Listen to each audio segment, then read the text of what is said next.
प्रत्येकाच्या मनात एक स्वप्न असतं, एक ध्येय असतं, ज्यासाठी तो पूर्ण मनोभावे प्रयत्न करतो. काहींना हे स्वप्न पटकन साधता येतं, तर काही जणांना यश मिळण्यासाठी कठोर संघर्ष करावा लागतो. आज आपण अशाच एका युवकांच्या प्रवासाची कथा पाहणार आहोत, ज्याने आपल्या स्वप्नांना साकार करण्यासाठी अनेक अडथळ्यावर मात केली आणि अखेरीस यश मिळवलं. राठीची प्रेरणादायी कथा, स्वप्नांचा पाठलाग, एका युवकांच्या संघर्षाची प्रेरणादायी कथा.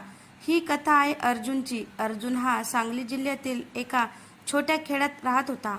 त्याच्या घरची परिस्थिती फारशी चांगली नव्हती.